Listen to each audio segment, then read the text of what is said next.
this video, we're going to talk about Rick and Morty. Just how dark this is, as it kind of hides itself in parody and comedy.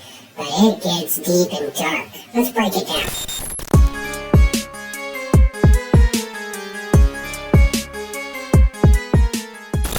Rick and Morty, created by visionary auteur Justin Roiland and his friend Dan. Rick and Morty tells the story of Earthling Rick Sanchez, a run-of-the-mill alcoholic mad scientist who likes to dye his hair blue, and Morty, a single dad. Together, they skip and hop and scotch through adventure times, befriending burn victims, turning themselves into dildos, murdering the Justice League, fighting Cable, stealing Cable, getting Morty laid, busting Snapchat ghosts, and getting Morty laid. Opposing them is Rick's family of normies. Summer, a male writer's image of what a teenage girl is, Beth, a vet, Jerry, the best goddamn part of this show, don't you try and deny it, and Mr. Poopy Butthole, a staple of the family who's always been there.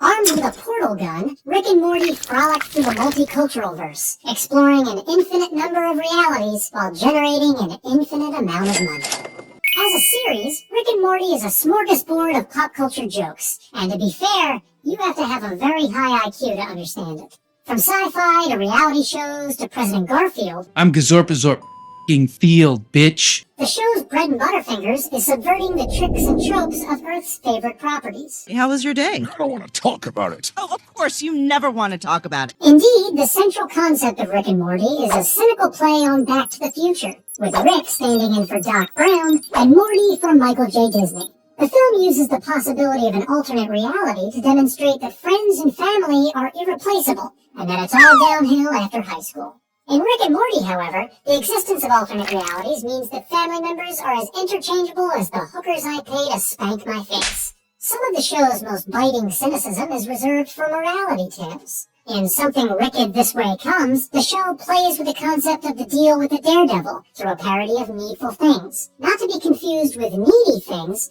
aka my type. In the original story, people are enticed into buying seemingly valuable antiques in exchange for playing a few minor pranks on their neighbors. This ultimately leads to a violent war, one of humanity's favorite pastimes behind correcting people on Reddit. Similarly, in the Rick and Morty version, items that appear perfectly tailored to the purchaser's needs come with a dose of gotcha. This aftershave made women want me, but it also made me impotent. The trope is supposed to teach us that greed has consequences, outside of wealth and a better life. But when Rick cures the negative effects of Needful's goods with a regimen of antibiotics, the homily is controverted. Holy cats! Ladies, let's get out of here.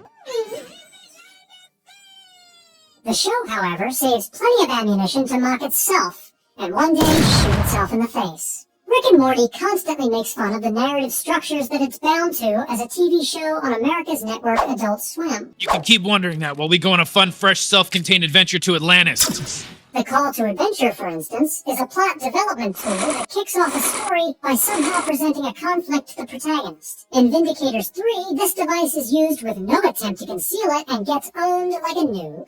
We're being called to assemble by the Vindicators. I refuse to answer a literal call to adventure, Morty. Let it go to voicemail. Similarly, Rick mocks the tendency of hero stories to incorporate an innocent loser as a foil for all the incredible things that are happening. Don't worry, Morty. They love you. Superheroes need a wide-eyed unremarkable to tag along and react to everything like it's mind-blowing. Even as the show does this very thing. The show even bites the multi-finger appendage that feeds it by trolling showbiz itself, when it criticizes the automatic sequelization of any and all IP. We did one. It was the big event of that summer. Let it die. The show's constant deconstruction and obliteration of Earth's entertainment lays a nice foundation for the show's underlying philosophical concept, cosmic nihilism, or as we here in the cosmos call it, cosmic nihilism. What'd you think it would be? Plain old vanilla nihilism begins with the true idea that life lacks inherent meaning, value, or order. What is my purpose? You pass butter.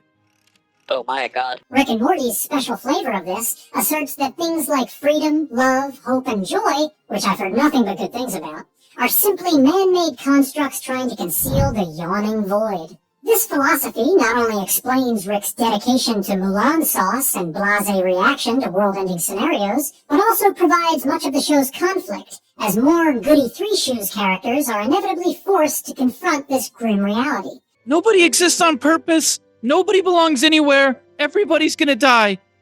Come watch TV. Well, on that note, I think we'll go ahead and wrap this one up. The algorithm's detecting that you may like this video right here. So if you have a second, definitely check that out. And don't forget, I'm JINK A.I, your comic book community host. And thank you for watching.